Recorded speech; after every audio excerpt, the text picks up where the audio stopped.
Hey there, goblins. Welcome to another exciting episode of Goblin Salvage Rites. Today we talk about war. Battle Cry is here. My name's Robert. I'm Eric. And today, a new book has come out. And we are extra dramatic about it. And we got it literally yesterday. So the day before we were about to shoot, the day of we were about to shoot an episode, we're like, fuck it. We're going to read this and shoot it tomorrow. So we're shooting it and it's coming out the same fucking day. Let's do this. So dumb. We are so dumb. So everything we say, we're going to take back in a week. Absolutely. 100%. And then spit it all out all over again. That's totally fine. Yeah, we want to do a first impressions. This is like as most first impressions as you can get of Battle Cry. Yup. Like first draft, first impressions. For once, I got it shipped early and I got the PDF early. Nice. So we're coming in hot before it's even hitting the shelves, I think, right? Yeah, because it's like 95 degrees in the Pacific Northwest. Exactly. So I've been cranking the AC all day and I've got this room. I did, believe it or not. Both I do believe it, ACs yeah. are cranked. It's currently 91 degrees outside. Yeah, not in here, thank God. Not in here. Not yet. Otherwise, you'd be getting this video like a week from now. Exactly. So before we jump into our topic, our first reactions of Battle Cry and all the exciting, incredible features, this book is slammed with new stuff. It's pretty exciting, honestly. Yep, game changers. Game changers, 100% game changers. We're going to talk about first our new Patreon. We have a new goblin. We have a new goblin who has joined the patron tribe. His name is Philip. Goblin Philip? Goblin Philip. Goblin Philip, stand up and be noted. Thank you, Goblin, for supporting us. Yeah. We treasure you. 1,000%. And your dollars. But mainly you. But mainly your dollars.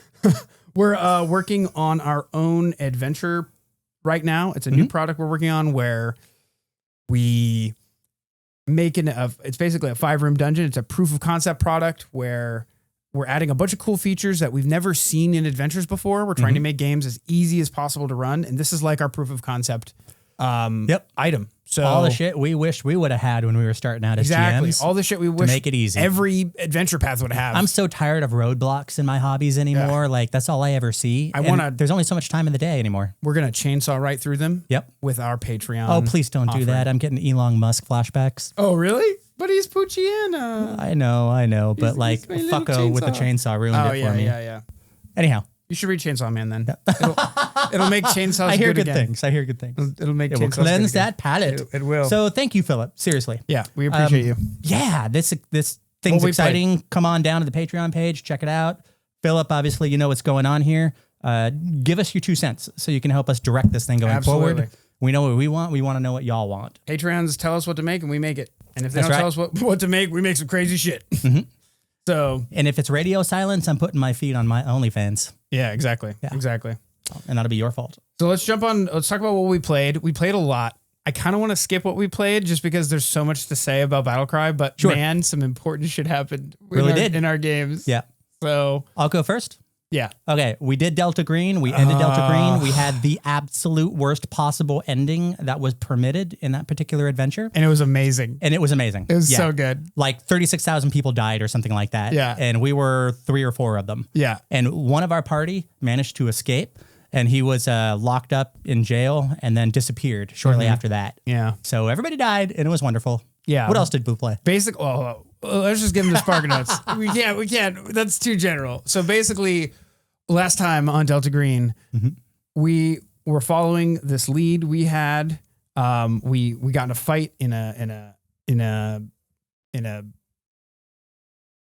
Help me out here. Where were we? Oh, we were in a quarry. There's like a mine with some shitty mine. water with a lot of bad metal in it. So we figured out that the virus was coming out from the water, and we were like, oh, this is bad. And we found out like a mega corporation was like testing it and stuff like that. They're being all sus down there at the water. They opened fire on us. We opened fire back. I almost died twice. You critically succeeded. Yep. Kept me out of the hospital. Yep. And instead of going to the corporation to investigate some more, we followed the red herring. We followed the red herring all the way across state lines. Yes. We went to Montana or something. Wyoming, I think it was. To like to a giant climbable mountain called Devil's Tower. I think it's a real place. Yeah. And we saw some, Cthulhu corrupted dude kind of scale it all the way at the top. Everybody in the park is watching going, look at that. And so we get in a helicopter. Yeah. Half of us get in a helicopter. 2 of us stayed down below with the rocket launcher, in case. And the other 2 flew on up. We fly on up. We meet the guy. We look up. He's doing rain dances up there. Yep, rain dances. We look up. Cthulhu, a Cthulhuoid monster, is above us. Yep. Pops his head. Tries to pop ours. We radio down to the thing. Hey guys, there's Cthulhu above us. Shoot him with the rocket launcher. Yeah. And the people downstairs were like, I don't see no amigo, Kenny. Exactly. So we were like, fuck, only we can see him. Yep. So we were basically just shooting the sky above us. Yeah, but where? Then we threw a flare shittily. Okay. We aimed for the flare and we fired, and then what happened? The rocket phases through the Cthulhu monster. Literally. It was rad. It was wild. It was all kinds of, and the whole time we've got the radio on. Yep. We turned both ways. We turned on the chopper, and we were trying to fly out of there. And I was like, "Oh, the chopper blades are gonna, chop up its little tentacles or whatever." Nope. No, it just phases through the chopper blades. We're like, "All right, we're done here." And every time I slam my foot on the gas in this game, this happened 3 times. All your ride checks. Yeah, like we get 10 feet and hit a rock. So and whoever's in the passenger seat goes through the windshield. Oh my god! And he's the one holding the rocket launcher. Yeah. No, he wasn't in the windshield. He was standing in the sunroof. This time, yeah. Last time, yeah. That's true. Somebody went through the windshield. Yeah. But yeah, I shouldn't be allowed to drive. We forgot to say, while we were driving there, we got pulled over by the same police officer we met at the beginning of the game. Oh yeah. And we had it wasn't Andy Griffith's show anymore. That guy meant business. Yeah, and he had to unfortunately roadside murders go the way of the had to go to the way of the dildos. Go the way of the dildo. Yep. Yeah, that's sad. That's a bad way to go. Or is it? Anyway, so that's what happened on Delta Green. It was awesome. Yeah. And it's one of our goblins ran it out there. Yeah. So thank you, Goblin Jacques. Then I have Bloodlords. More Bloodlords. How often are you guys playing that? Is that still once a week? Yeah, we play once every Sunday. For how long? It's been a couple months now. That's pretty rad. We're level 5. And we're almost level 6. We are investigating a sea hag on the coast. Okay. We're like in a mini side quest dungeon. We got through the mini side quest dungeon. Underwater combat is not as big of a deal as I thought it was. It's just a bunch of, it's just more debuffs you have to deal with unless you swim. It's not bad unless you have players that go, yeah, but what square are they in? Exactly. On the Z axis. Yeah. And we're playing on VTTs. So it's actually, it takes a lot of the hassle out of underwater stuff. Yeah. We did the side quest. We did some shopping. We went to go investigate, and we basically started a fight with the perimeter people. Dude, the aqua ghouls. Aqua ghouls, yeah. I forgot their name, but I know what you're talking about. They look so fucking cool. They do. Yeah. They look the new so artwork for them. Fucking cool. Yep. I was like, okay, aqua ghouls. They're in Edgewatch. And then I was like, oh shit, these guys are actually dope. Yeah. Dope as fuck. Yeah. So that was sick. We basically started, we ended the session at the beginning of combat with the aqua ghoul sentry outside. That's what we played. Well, your GM is my GM. So Goblin Kyle is running Rites of the Runelords on Play by Post. Yeah. And we are in that part of the story where apparently my douchebag dad who runs the glassworks in Sandpoint, my half brother, his nothing. Mom stepped out with an elf, I guess, because my half brother's half elven. Dude shows up after 5 years of disappearing and kidnaps dad, does a whole hostage situation with a bunch of goblins. And there's like 8 goblins in the glassworks. They murder all the hostages. And dad, he's pouring like molten glass over dad's head and glassing him in the chair. Super villain moment. Like bloody ass villain. You look at the battle map that's actually being used in the play-by post, and it actually has like the torso of a corpse like that far away from the rest of it on a table with the blood on a gridded battle map. That's fucking awesome. So like without the description, you just look at the artwork and go, oh shit. So my sister comes stumbling in doing stabby goblin things because she's the cavalry in this situation because it was a extreme encounter, and we had split the party prior to round 1. Oh, so the DM is just like, fuck. I don't know. Because it's play by post. That's true. It's true. I don't know if he was slow panicking or if he was like, oh yeah. Probably some combination of the two if he's Cal's definitely like me. going, oh yeah. So all that happened and, glass on dad, glass on dad, glass on dad. And we get in there and we just end up doing this massive, like 9 10, 11, 12, 13, I think 13 person big old mega boss fight. Oh my God. And then we all almost died. All over play by post? All over play by post. Oh my God. It took 2 days, and I swear to Christ, 3/4 of the group was just checking every 15 minutes. Oh, I love that. Yesterday and the day before that. That's amazing. And That's Kyle, peak man. play by post. That's peak play by post. Yeah, it was. And Kyle's like, fuck, I got to do another one. Yeah. Fuck, I got to do another one. Hey, what do you want to do for your third turn, your third round? I thought I did something. Fuck, okay. So all of us were just like, now, one of us is in Ireland. Oh. One of us is here. One of us, I think, is in Kentucky. And another one is fucking, I forget where else. But all over the time somewhere zones. elsewhere. Yeah. And that's kind of how it was. And we're like pinging each other. And it's like, dude, don't ping him. It's 3:30 in the morning where he lives. Let him wake up and he's get waking this. up. Fuck it, we ball. So yeah, so basically it was a giant daytime drama for my character because I had my shitty dad who was getting murdered right in front of us. I had my shitty abusive half brother who used to do terrible things to me, because terrible things were done to him and he sent it forward to me because I was the youngest when we were kids. And my sister showed up as the cavalry because she was a bigwig adventurer in the last 5 years. And me, I'm just starting out as a level 1 alchemist. Mm-hmm. So all of that, like my whole fucking family is in this room and half of my family is going to die before it's done. That's half to crazy. 3/4 of my family by the end of the scene is going to be dead. That's crazy. And that was just, I've never had a character like that. I've never had a game like that where my character was like so integral to what was going on to the plot that if I'd have walked out there, I don't know what would happen if I'd have left. Right. So it was weird and it was amazing and it was great.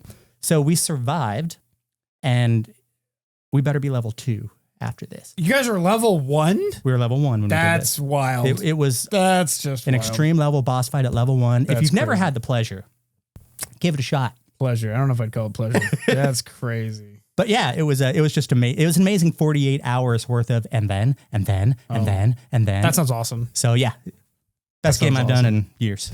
That's awesome. So that's what we played. Did we leave anything on the table? If we did, we'll hit it Yeah. next episode, I think. Lots of battling, Lots of battling. which is leads us appropriate for to Battle Cry. lots of crying. Battle Cry. So Battle Cry is the newest big book by Yep. Paizo. When I say big book, pretty much once a year, they come out with a book with classes. Mhm. Big book is a book with classes. Ghosts. This has got 2 classes in it. I And a think junk ton of archetypes. Yeah. So like another example of a big book would be Howl the Wild that Mhm. had a class in it and a bunch of, they made up for it by the insane amount of ancestries you could play as. Sure. This Guns one, and Gears had the adventure, the inventor and the gunslinger. Yep. And Kineticist, Kineticist had one Rage book. of Elements, Rage of Elements. Oh, that was Rage of Elements. And then Dark Archives. Dark We got Archives. the Psychic Dark and the Archives. Thaumaturge. Yep. Yeah. So 1 to 2 big classes a year. Mhm. This is a big book. It takes place during the fall of Gorham. So like Gorham dies and a bunch of nations go to war. Yeah. Mythic and- shards rain down, and all of a sudden people are like all roided up. Yep. and ready to punch Supercharged something. by God Juice. Yeah. And we get the introduction of 2 new classes. We get to see a They're chunky new- boy classes. They are. We get to see a new ancestry called the Jotunborn. Yep. It's the first. No, it's not. Actually, it's not the first large class. But it's a large class. It's a rare large class. What else is in this TOC? Instruments of Battle is the 3rd section. They introduce new siege weapons. So we already got a bunch of siege weapons from Howl of the Wild. We forgot to mention War of the Immortals in the big books, by the way. Oh yeah, that had 2 classes too, didn't it? But that happened last year? I thought it was earlier this year. Oh shit. I don't so know. we got 4 big classes this year. That's crazy. Yeah, we just got Mythic this year, didn't we? And then it must have been this year, yeah. So we got more siege weapons in Howl of the Wild, and of course we got them in Guns and Gears. So this is even more siege weapons. We got battle vehicles. No, it was last year. It was last year. Yeah, because It was cold. because Tyler was playing with us. Right. Yeah. Yeah. So of course they had to come up with new weapons and armor and items and stuff like that. Yeah, There's a all the bunch of things you those. wore with. And then there is the Art of War chapter. This is the 4th section. There's a new Skirmish Warfare Subsystem. subsystem. Yeah. We've got Garrisons, which is another subsystem. Not another. I don't think it's another subsystem, but it's a part of the skirmish system itself. Okay, gotcha. Yeah. It's batches of troops. They're really leveraging the troop tag in this one. Yeah, which makes sense because it's fucking the war book. Yeah, I mean, it's a bunch of guys sitting in a room going, I like Pathfinder, I like Warhammer. Can I play Warhammer with my Pathfinder rules? And then this book was born. Totally. And then we have war campaigns, which is just basically telling DMs how to run war games. Yeah, advice. Yeah. All these big books have advice on how to present these kinds of stories. Right. And then, of course, we've got the War Gazetteer. It's a gazetteer in the back that basically talks about all of the wars that are going on. Yeah. In between all of this are some great archetypes. They did this thing where they put archetypes. They have a section for archetypes banded together. And then they have other character options, which is just more archetypes. Yes. But they're important for different reasons. They have their meteor archetypes or more rare archetypes, or they require a lot more nuance from the GM. We'll get into what those are here in a minute. Probably on another video, I imagine. Yeah, I kind of want to talk about what they are at least now, just so goblins get to know all the bits and pieces early, but we're not going to go anywhere near depth into them. But we'll get to the archetypes when we get there. Let's just go from top to bottom, from tip to tail. What's at the top? Large creatures? A reporter's journey into war. Do you want to talk about this? Okay, so we just got this yesterday, so I don't have the names of things memorized. But did you read all of the... No. Oh, okay, got it. No, I figured that's the first thing you did, actually. You know, it normally would have been if I'd had a week to go over this. Right. I would have carefully chosen where I wanted to go and then gotten everything in a certain order. But this time I had to choose where to go, knowing I was going to have to leave a bunch of stuff on the table. And I don't think anybody wants to listen to me talk about the Gazetteer and nothing else in the book. So most of the stuff I have to say is crunch based. But anyhow, this person is a lore person and is I'm guessing also one of the archetypes that's available, which is really fucking cool. And it's basically a person who's just imagine like a Galarian journalist who's a war reporter. Keeping a war reporter, a correspondent. Yeah, correspondent. And this person, does human interest pieces on the two main characters that are the two ancestries in this book, and kind of classes. Sorry, but one of them is also the ancestry. Is also the ancestry. Yeah. And so they, periodically throughout this book, you'll find a bunch of really cool little in-world artifacts in the form of articles. And like, hey, we're moving on to the Gazetteer's page, right? So here's what's going on out there in the on the front lines in the various different regions of Golarion. In the Shining Kingdoms, we have this really big, blow up between these two factions.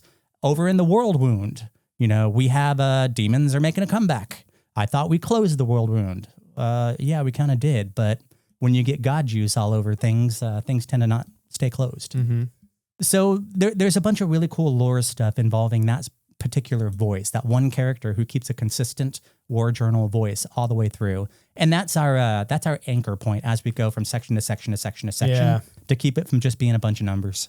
Exactly. Yeah. It sets the tone for the entire thing. That's a great way to put it. Yeah. First section, Conquering Heroes. We've got the Jotunborn, new backgrounds. Yeah. And then the Commander and Guardian classes. So let's talk about the Jotunborn first. I have weird opinions about the proportions of these guys. Yeah. The proportions are freaking me out, man. You must not have watched a lot of Emperor's New Groove growing up. I did, but because that's Pasha. Yeah. He is Jotunborn. Just add some tattoos and throw on some Smurf skin. And that's the lats, man. So Jotunborn are descendants of giants. Yeah. Specific giants, though. Not just any giants, but specific giants. Planar giants. Yeah, exactly. And they're like a rare ancestry. They are nomadic in their nature. They have this interesting battle scarification where they have a symbiotic relationship with an insect that weaves silk into their skin. So they have these really cool, it looks like scarification from the outside, from looking outside in, but it's actually silk that's woven into their skin. It's really cool. It's got pretty fucking badass. Yeah, the last time we had this, it was the android ancestry. It's that whole it looks like the Matrix on their body. Right. Yeah. So it's evocative of that, which also pulls us away from the ground level John Steinbeck type sword and sorcery, farmers with swords and crowns and princesses, and starts getting planar weirdness with it. We haven't had that since Rage of Elements. Good point. I want to get into more of that later. Yeah. So let's talk about the Ancestry real quick. It's a rare Ancestry. Size is large. It's large, yeah. 10 hit points, 25-foot speed, attribute boosts. They get strength, wisdom, and free. Did they talk about how to use this in elsewhere in the book? Because I remember in Howl of the Wild, they said, okay, you guys, we have large PCs now. This is kind of how they interact with the world and how you use them, how they play. I don't actually remember seeing that. Guy? They don't. I don't really think they did that. They did that in Howl of the Wild, but not this time. I didn't see it, but okay, again, cool. we've had it for a day, for 20 minutes, right? Yeah, literally 20 minutes. The attribute flaw is charisma, so they're strength, wisdom, negative charisma, and of course a free one. Languages are common, Jotun, and then a list. Traits are giant, humanoid, and Jotunborn. Their ancestral traits. Our abilities. Tell me if I'm obviously mispronouncing this, but I'm going to do my best. Pull out your Nordic. I want to hear it. Eilvar weaving. So one of their abilities is called Eilvar weaving. Eilvar weaving, planar thread produced by creatures called Eilvars it's Eivlars. So IIVLARS. When they're all capitalized, the I's kind of look like L's. Yeah. Eivlar weaving. But anyway, so wasn't he Agent Smith? Their Eivlar weaving gives them a 10-foot emanation of sustaining a glow effect. Yeah. They're planar light giants is how I was reading them. Exactly. Yeah. And then they get low light vision. Yep. Which I think is kind of funny because they create light and they have low light vision, and then later they can get dark vision, which is like, yeah. But why? Well, they can also stop the light. Yeah. So it's not like, they can turn light everywhere I go. Yeah. I'm just glowing. Yeah. They got a little switch down here where they just kind of like grab the switch and do this. Exactly. So then let's jump into our heritages. We've got a keeper, plane hopper, sage, warrior, weaver. The keeper gets +1 circumstance bonuses to tracking wildlife and survival as a trained skill. Plane hopper gets. We're in backgrounds? No, this is their Jotunborn heritages. Heritage. Gotcha. Yeah. Keep going. So plane hopper is the medium-sized version. So they size down. You'll notice that like a lot of ancestries, especially the more wild ones, will get different size options in their heritages, which I like. A great example of this is like the Minotaur, who's another large class, gets a medium version. The Gnolls get a small version, which I love. Pygmy Gnolls, yeah. Yeah, Pygmy Gnolls. So anyway, you're medium, and you gain 1 cantrip from the occult spell list of your choice. That's fucking cool. Yeah, these guys are occult linked. That's also another thing. You're going to see occult tags all over these guys. And also remember they're rare too. So all of being able to choose 1 cantrip off the occult list is a rare level heritage ability. It's not uncommon or uncommon. That's a little too powerful for most heritages, just to give you one. And if it's going to be in any of the ancestries, I'm glad it was this one. Exactly. The sage, trained in society, and you get an additional lore general feat for a lore skill of your choice. So you just get 1 lore feat. You get 1 lore skill and society for free. Warriors get lethal and 1d6 damage fists, which I found to be kind of mid, but that's just me. And then the Weaver Jotunborn. I really like the flavor here. You've mastered the art of Ilvar silk weaving, a technique that requires fine attention to detail. You are trained in crafting. You get a +1 circumstance bonus to perception checks to seek when searching for hidden details like secret doors and traps, which is something your DM will love to have to remember all the time. Yup. Hey, DM, did you get my +1 for the secret thing? Yeah. GM, I'm sorry, that's odd. Yeah. Oh, dude. It's another version of that. I can't wait. I can't wait. That's odd the shit out of you. So yeah, Jotunborn are pretty interesting. I won't go over all of their feats. I just wanted to give you their ancestry feats. I want to do one because one of them stood out to me because I think this is a part of their theming, and it's a part of where a lot of their crunch meets the theme. There is a level 1 feat right out the gate Jotunborn, occult, teleportation, frequency once a day. Dude, I was going to do this one because it's also broken. Yeah, it's a plain stepping dash. You move with magical swiftness, treading between planar boundaries to shorten your journey. Stride once. This stride does not trigger reactions normally triggered by movement.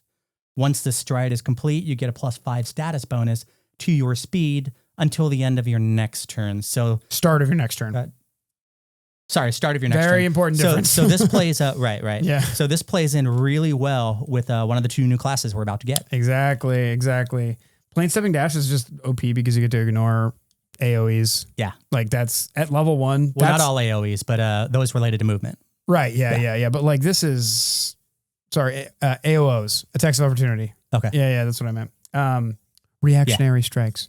But like, again, this is a rare tag showing its face. Mm-hmm. Like that's a rare ability, especially on an Ancestry. Read the fine print, yo. That's the one I was going to bring up. The other one that's important is Battle Stance. Mm-hmm. Jotun Battle Stance. It's a stance ability. More stances, love them. I'm not keen on the monk, but I am keen on the stances. The stance idea, yeah. This gives them 10-foot reach at level 5, which is very good because even though in Pathfinder, even though you're large, you don't automatically get reach. It's important to know. And then later on, at like their 17th level capstone ability, they can become huge sized, and then that increases the reach again, which is pretty cool. I think that's Jotunborn for now. Do you want to talk about backgrounds at all? Yeah, a little bit because you were a little snarky about them. Yeah. And always I be. think what I'm liking is as these books come out, there's a small cluster of backgrounds, and they all seem to share a couple of skills that link them all together. So for this one, it's warfare. And because there's a big old vehicular section in this book, there's also some like inventor stuff as well. Yeah. So like siege engines, war machines, knowledge of tactics and the implementation thereof, a class that deals in tactical battlefield control. When you look at all the 12, 15, 18 or so backgrounds, however many of them there are, they're all linked to that. And they range from like war orphans up to the guy who fixes your Sherman tank, when you blow a gasket. Yep. So if everybody at the table picks from this list... Battle mechanic, which I have right here and I'll want to talk about. Okay, cool. So if everybody kind of like selects from it, it's kind of like what we used to talk about with, hey, why don't we all take the same archetype? We all take the pirate archetype. And we had that communal buy-in to the story right there. Right. This is that. So having a battle mechanic in the Gatewalker's adventure path where nobody else is doing this kind of character build and everybody else is doing Dark Archives spooky builds, I'm not super happy with this collection. So you're saying like this is cool if you're playing a game centered around war. Everyone pick a background from the war background, and it gets you into the mode of like playing the movie Fury. Right, and we have shared background experiences. Right. You have lore warfare, I have lore warfare. There are feats and abilities in here that let us communicate information on the sly through winks and nudge, that sort of thing.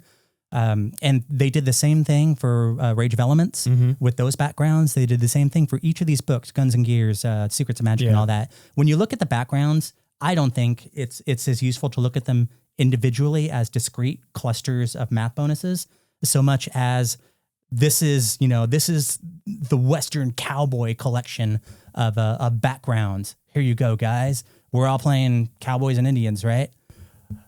I hope.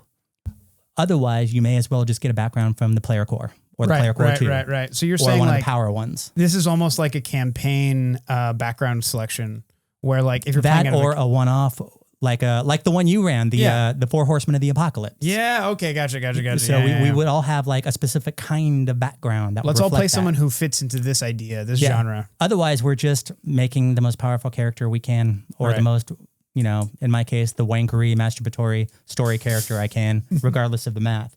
So if this is a game where everybody kind of does this with the character builds together, I think that involves the background as well. Totally. So that's it. That's a great point, actually. My example for this one is, no, we're going to talk about that later. Battle mechanic, because I was really, really, really happy when they started promising vehicles. They did it in Rage of Elements. They did it in Guns and Gears, and we started getting things we can drive around and do things with. That opens up more kinds of stories to be told. More importantly, that opens up crunch options that don't exist in a vacuum and never get used. You build entire stories around those specific crunch options. So a battle mechanic, there needs to be a vehicle. You can't be a battle mechanic and not have a vehicle somewhere in the story. Right. So the GM's got to make stories that involve vehicles in some way, shape, or form, or siege engines, or whatever it is they're mechanicking. The same thing for, psychic mind reader. If you don't have hidden thoughts that we can get in and extract from, it's kind of missing the point of even having a background in the first place. So a battle mechanic, all vehicles eventually break down. Both from wear and tear and through contact with the enemy. And someone needs to fix them. You have the experience repairing air, land, and sea vehicles of all types, and you are knowledgeable about how they function and what the specialized tools are that they require. 2 attribute boosts, intelligence, wisdom, and then the free one. You're trained in the crafting skill, surprise, surprise, and the vehicle lore skill, surprise, surprise. You gain the quick repair skill feat. I mean, this is crunch meets lore together. Everything I just said, you don't need to remember it. You just intuitively know they pair. Oh, yeah, I get these things. Of course you have those 3 things. Yeah. And all of the backgrounds seem to have that. You're either doing something with the vehicle or you're doing something that's battle related, regardless of your class. Siege, battle medicine, siege weapons, that kind of thing. Yeah. Okay, cool. Yeah, the medic wagon. Yeah, it's pretty cool. We'll get to that. Yeah, pretty cool. So that's everything I have to say about backgrounds. Sweet. Until we dig in a future episode.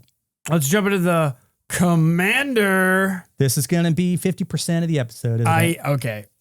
Listen, I don't think I've been this excited for a class before. Like the commander is the class that Robert plays anyway.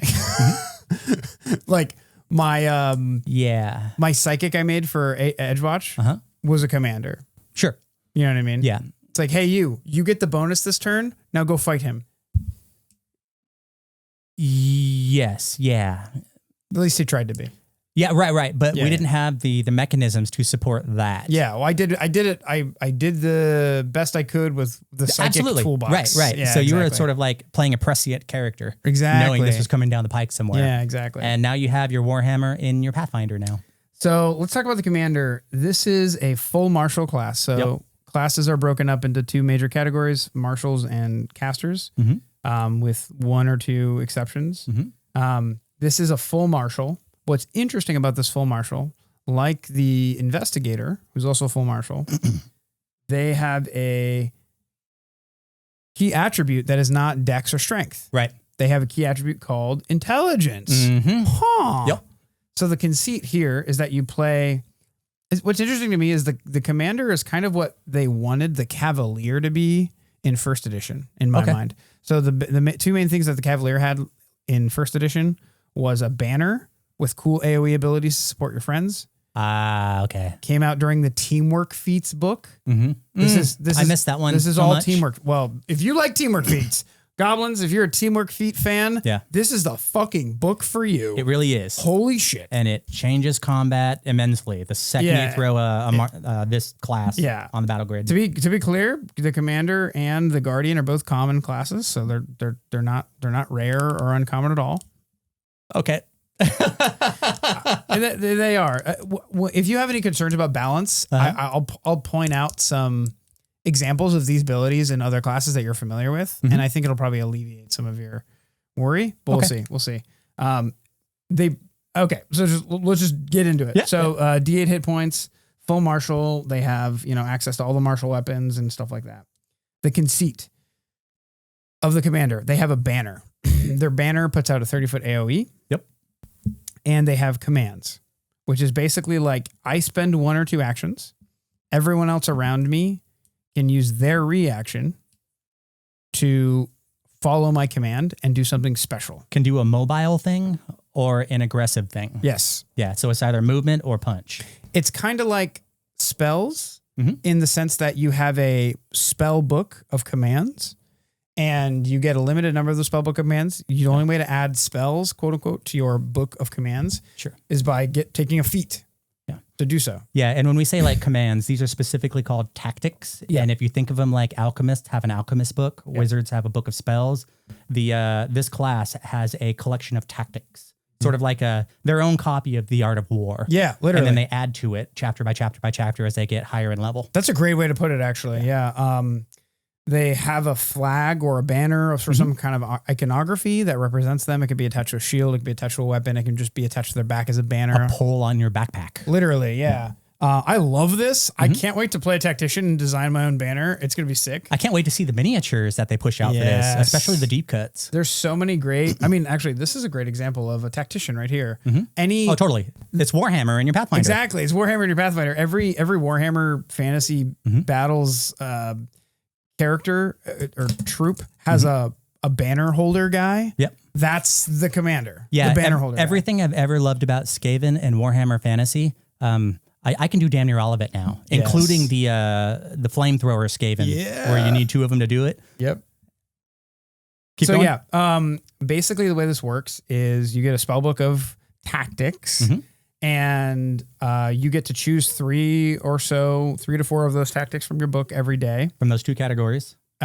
What 2 categories? Mobility and offensive. Oh yeah, right. From the 2 categories, yeah. So there are 2 major categories of tactics. There's mobility tactics and offensive tactics. And then as you level, there are expert tactics, master tactics, and legendary tactics. Yeah, and that's how they basically power gate some of the more powerful abilities. Really that they get smart. Later on. Yeah, I really liked it. And I think when you hit expert and you hit master and legendary, you get like 1 or 2 automatically. And if you want any more, you have to take a feat. I didn't go that deep, but I like that. Yeah. I like that sound. So you get a very limited number of these tactics, and there's not that many, honestly. There's like, let's see here. Let me skip to it. There's like a half a dozen to 10 or so. Yeah. Let's see. Like I've got one right here. I'll go ahead while you're doing that. Yeah, do it. So I'm going to try to talk my GM into letting me use this as my archetype for my Alchemist in the Runelords game, because it just makes perfect sense in every way, shape, or form. So at second level, the dedication... Sorry, let's back up here.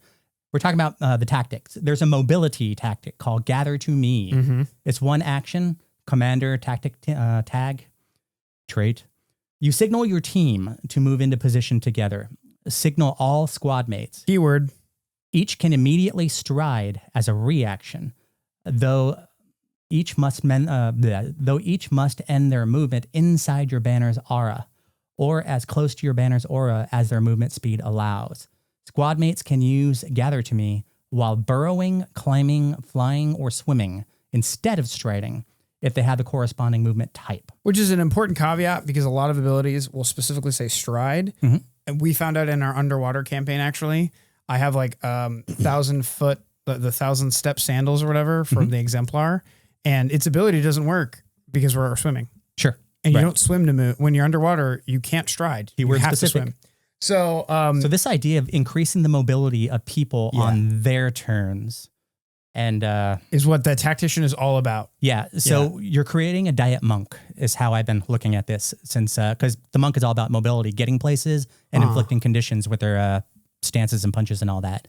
So for this guy on my turn, I'm like, hey, you 3 PCs out there, between now and my next turn, you guys get that extra stride. You get that extra ability to move around. Right. But don't worry. If you decide you want to use your reactive strike instead of my mobility thing I'm giving you, my feats will still allow you some extra movement on my turn. So you're always going to be moving. Yeah, one of the interesting... I'm a mobility tactician. Right. One of the cool things about the class that we haven't said yet is that you get to hand out once per turn, you get to give someone a free extra reaction action. Extra reaction action. Yeah. Drilled reactions. Once per round, when you use a tactic, you can grant one ally of your choice benefiting from that tactic an extra reaction. This reaction has to be used for that tactic and is lost if not used. That's rad. I did not see that. Okay, yeah. So I spent most of my time in the what do you call it? The multi-class archetype for this one. Totally. So this is the. Oh man, I'm so excited. It's my word. I know. I'm tripping over everything. Exactly. So this is a meta class in so many. This is the most meta class I've ever made. Right. This class is all about giving your actions to other players and gaming action economy. Yep. So I spend 1 or 2 of my actions, and my squad mates who I designated at the beginning of the day, can use their reaction to move and strike, or move, or move to a specific place. So it's basically a class all about giving your actions to other friends and Plural. allowing plural. Often. Yes, exactly. And creating action economy, extra actions through action economy with it. Yeah, the thing that we started with animal companions back when this edition first came out, that's spreading to non-animals in a big way. And when we start talking about the followers, we'll absolutely get into that. Yeah, so I think what Paizo's kind of come to the conclusion of is wisely, I might add. Yeah, we've been marching, pun intended, towards this inevitability since the inception of second edition, where they created the 3-action system. And I've kind of seen it for a long time because we talk about your extra action that you try to squeeze out of every turn, you know, in the crunch circles. You're always looking. Every class has action economy abilities where you get to stride and strike or stuff like that. Yeah, that fourth thing. And most classes rarely get a 5th thing. And if they do, it's an extra reaction, which is fine. Sure.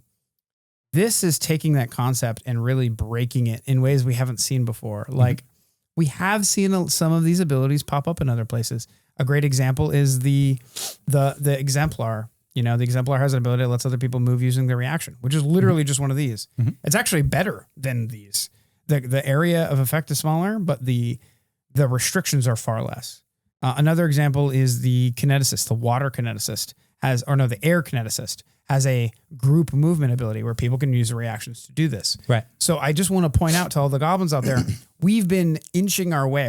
The designers have been playtesting this kind of thing for a while now, but they were finally felt ready to be like, okay, we're going to make a whole class. This is the big shift. This is the whole class. They had to be ready. Yep. This is what they do. Yep. And they really had to be ready. Like you said, they really had to figure it out. That's kind of the whole class. They're a marshal that does this kind of thing. I want to point out a couple other things that the class does. One thing I don't think Eric will like, but we'll find out here in a minute. Warfare expertise. So 3rd level, blah, blah, blah, blah, blah, blah, text.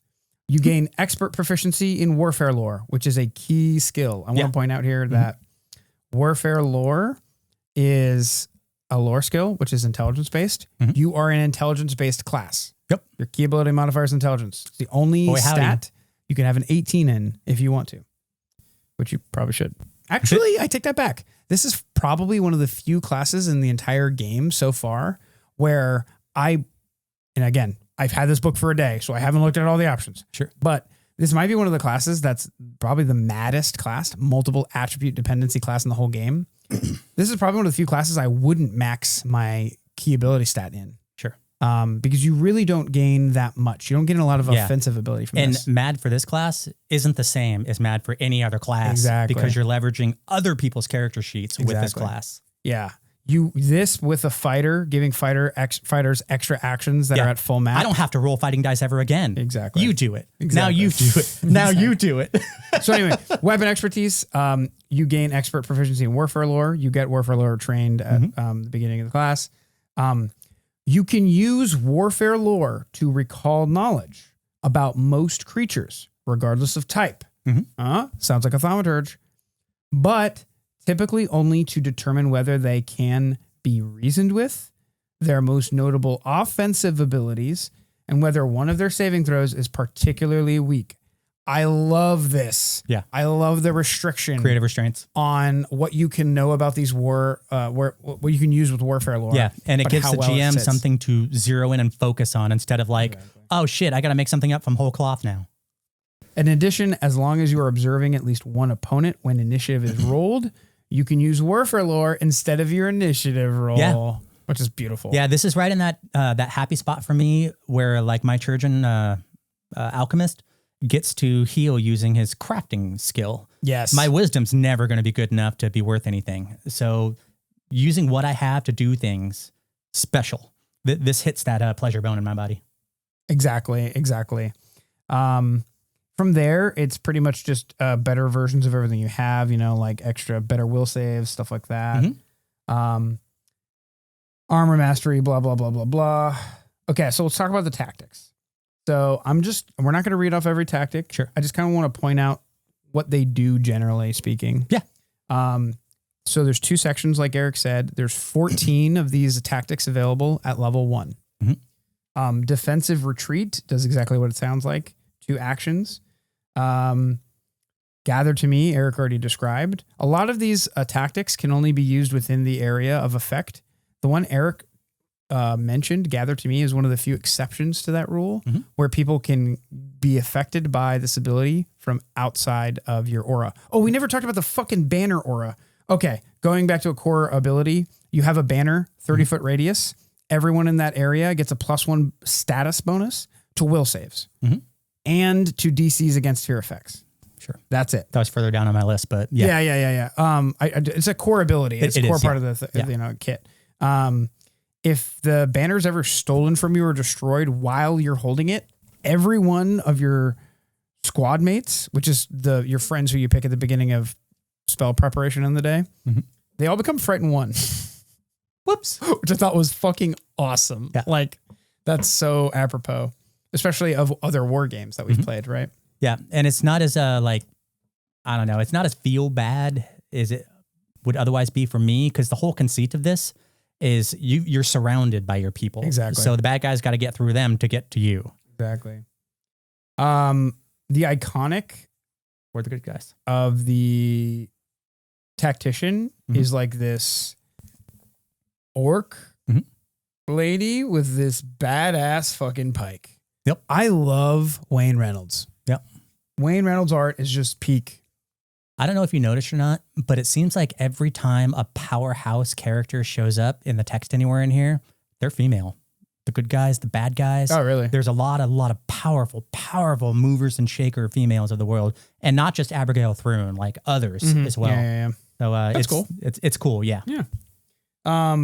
Jumping in. So those are the movement tactics we talked about before. Let's jump back to those. Actually, sure. There's a couple more I want to talk about. So we talked about gather to me, mountaineering training. There's like 3 of these. Yeah, there's mountaineering training, naval training. Those are the 2 big ones. Yep. They both give you swim speeds or climb speeds. Yeah, you're a Navy SEAL, you're a Green Beret, or you're the fucking other one I can never remember. Signal all squad mates until the end of your turn. You and each ally gain a climb speed of 20 feet. Yeah. Same thing for the swim speed. If we had that in the game we're playing right now, because, it's like in Bloodlords, we're just like randomly in a water section of the game. And we all joke during the entire session, we're probably never going to have an underwater fight again. So we're not going to take feats to kit for underwater fights because why bother? I feel like those kinds of feats, and I looked at all those getting ready for my 2nd level boost. I feel like they would see more action if you're leveraging the travel mode. Yeah. Exploration mode. Yeah. Which we don't. Yeah, exactly. Passage of lines. This one is basically allowing your friends to swap positions with each other. Yeah. Without triggering AOs, I believe. This is super gamey. Protect. There's a sprinkling of these. And again, we're in the mobility territory here. Protective screen is exactly what it sounds like. It allows your friends to form up in front of you. I actually did something like this last night in the play-by-post game. Oh, really? Where I'm the alchemist and the fighter was down with dying too. So I went and it was a sprite. So I stood in their square so that I could take the hit, which was essentially like doing this thing. Anyhow, it was in the spirit of, but now there's a mechanism for it. Exactly. So offensive tactics aren't all necessarily offensive. Most of these are move. Multiple people get to move and then do an offensive skill actions. Yeah. There's actually very few strikes. There's only like 2, maybe 3 of them that allow you to do strikes. I've got one. Cool. Let's hear it. Okay. Strike hard, 2 actions. This is another one of those episodes where I left my glasses at home. You command an ally to attack. Signal a squad mate within the aura of your commander's banner. That ally immediately attempts a strike as a reaction. So you get your reactive strike whether the bad guy wants you to or not. So that 5-foot step that you motherfucker are always doing in our games, that's going to be significantly depowered or defanged the second this class hits the table. When you said that the, how did you phrase it? The the way the game is played, the meta of the game. Yeah. This is part of why I'm agreeing with you. So there's a whole series of actions that we sort of take for granted are our get out of jail free cards. Right. The 5-foot step being one of them. So here's my argument against that, or maybe not against that, but let me try and explain. I want to just quickly explain why I think Strike Hard is actually balanced. Strike Hard is 2 actions. That's super important. So right now we're trading 2 actions for something that would have cost 1 action. So right now we're actually losing action economy here. Sure. What do we gain? We gain a fighter striking. But he has to spend his reaction to do that, which means he doesn't have a reaction for a reactive strike. What do gunslingers and archers do? I'm not done. Okay, keep going. But this class, the tactician, has an ability that says you can give someone a free reaction. So now the fighter can attack someone using 2 of your actions, which would normally cost 1, but then still be able to reactionary strike an opponent. And from my perspective, because it costs 2 actions to do this tactic in the first place, I think that's balanced. Yeah, I don't know what the math is on this, but I want to kind of float a concept by you. If you were to, on a Excel spreadsheet, put every single reaction Pathfinder had before this book, just right there on the spreadsheet, and kind of just run whatever, algorithm you have to find out how often they actually get used in the typical combat, and then do the same thing with all of these reactions, you're going to see some fucking weird numbers. Yes. I guarantee you. Absolutely. And that changes the meta of the game. Yeah, that's a good point, actually. Now that you brought that up. Like every time a card game comes out with a new expansion and people are like, yeah, that deck you were playing 2 weeks ago, you can't play that anymore. Yeah. These cards over here just kind of, they render you meaningless at this point. Yeah. I would say that the one thing I haven't read here is the archetype for this class. And it sounds like you have read the archetype. Yeah. I'm not saying I'm an expert in it or read around it. Are you not even master? Yeah. No, I'm barely trained. barely trained.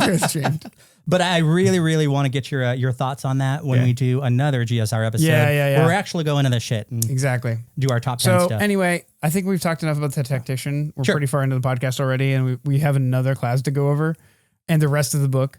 But as you can see, the tactician has some really interesting mechanical interactions with the game that we've never seen before. Yeah. I will say the Guardian, the next class we're going to talk about. Well, one last thing and then I'll shut up. Okay, cool. Go for it. So there's a tactic called Insta Ballista. Oh, yes. It sounds rad. It sounds like a goblin should have it. Yeah. And it's kind of like, hey guys, make a ballista. Now, go. And then you make a fucking ballista with all the shit in your house. Yeah. And then you fire it. Okay, move on. Okay, now that we're one more thing. Reload and Shields Up, I thought was pretty interesting. Reload is a group. You can now spend a reaction to reload your gun, which is powerful in a bunch of a party. Outlaws of Alkenstar? Yeah, exactly. In a party full of gunslingers or, archers, crossbowmen. Yeah, crossbowmen. Yeah, there's a really heavy emphasis on crossbows in this book as well. Yes, which I love. Shields Up is also really cool. It's the same thing, but for raise shield. So you can use a reaction to raise shield. And it affects wizards too. Yeah. With their shield spell. Allows them to cast shield spell, which I thought was rad. Yeah. Yeah, that's actually really cool. Me too, you guys. Said the wizard. The last thing I want to say about the reaction meta that this is changing, I'm always telling people one of the first things you need to look for when you build a class is find a good reaction you can do reliably. Right. Now, which if you're almost doesn't exist until now. Well, I disagree. Like reliably, I mean. Depends on the class. Depends on the class. There's a bunch of spells that are reactions. You have to reach for it. Yeah, you have to give up some other things that you may not want to give up for it. And I generally argue it's worth it. It's worth it. Yeah, the thing you can do when it's not your turn, always worth it. Yeah, exactly. It's just one more action you don't have access to. This is going to change people's math there. If you have a tactician in your party, which you may not, I'm going to wager most people will never have a tactician in their party. It adds a lot of weight to the game, and you have to have a tactician player in your party, a tactician as in the archetypal player tactician. Yeah, I think of it like a room where there are load-bearing walls, and this class changes where one of those loads exists. And that means combat's going to be different. And it's a delicate balance between having strikers and support casters. Like if you have a party full of buffers with no one to buff, useless. But if you have a party full of strikers, I think that's a section 0 issue right there. If you have a party full of strikers, no buffers, you could probably replace one of those strikers with a buffer and see a lot of upside. Yeah.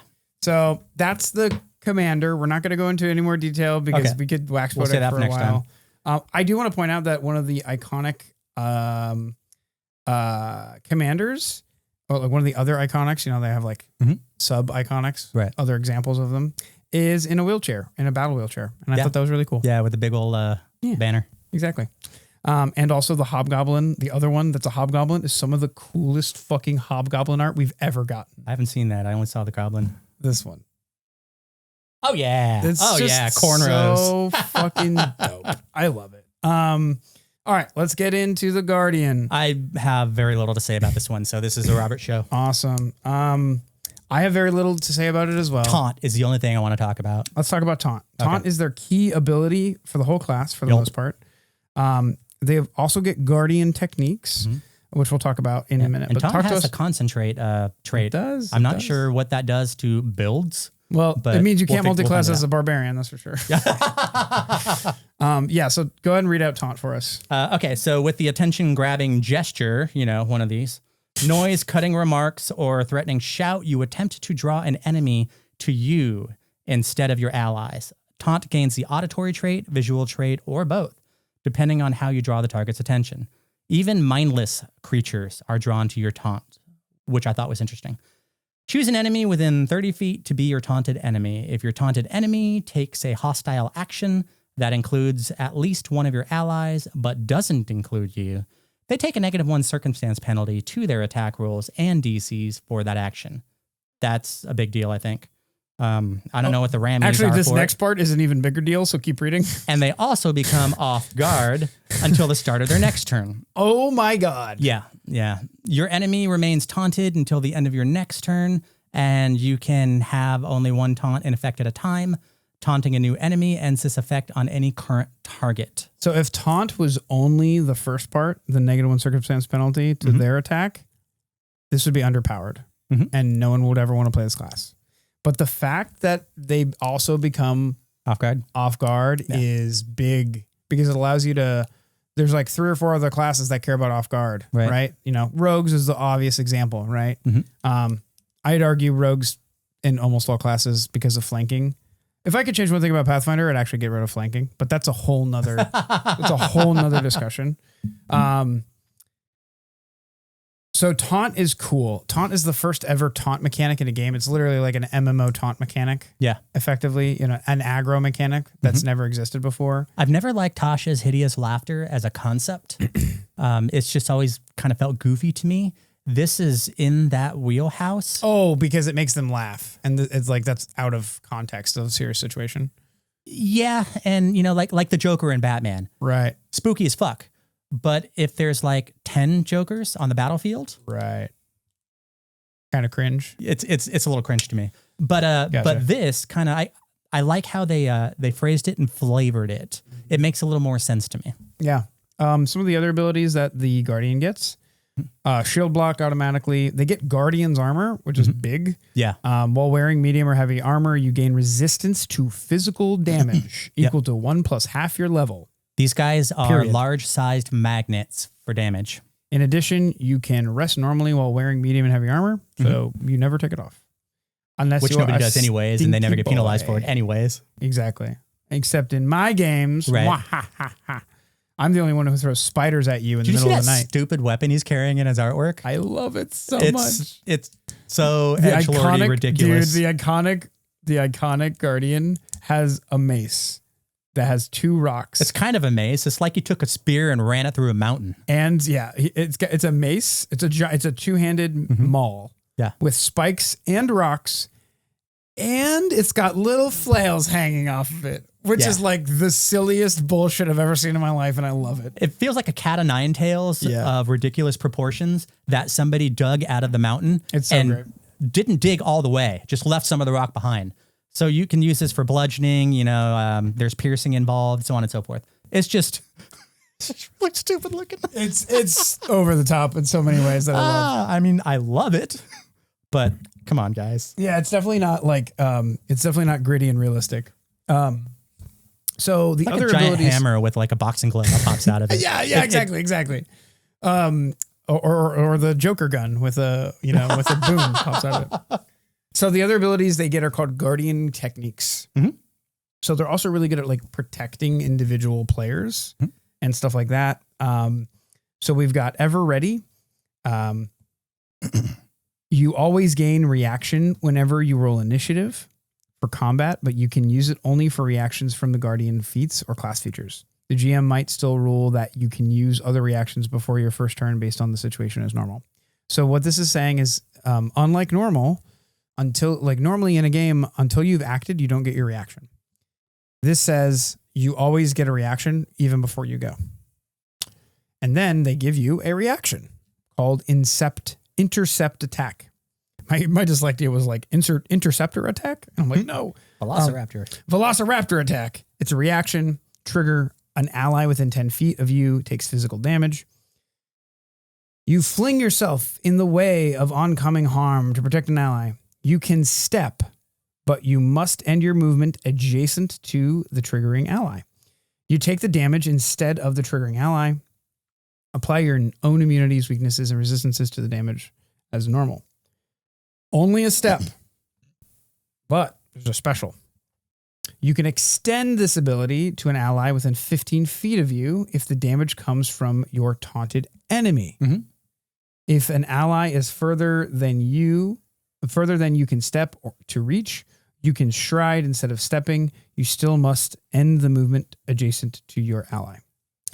So basically, if you start the fight, you can only step.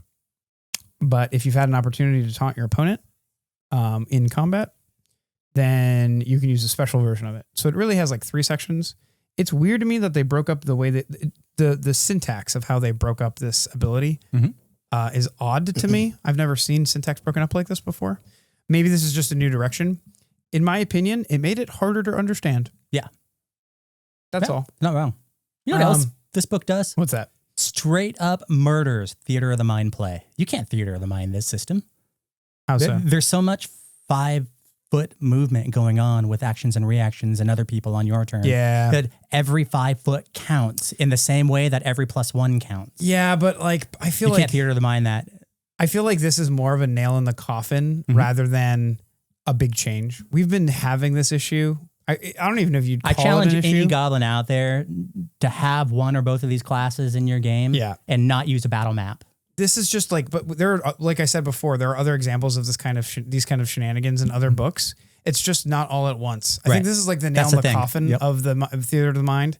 But this has been a creeping, the tactical map has been a creeping necessity. As long as we don't get like the game breaking bloat, I'm happy. I don't mind so much the shifting of the meta. It's the making the hundreds of dollars worth of content I bought before that completely useless. That's when I stop liking a game. And I don't think it's become useless. No.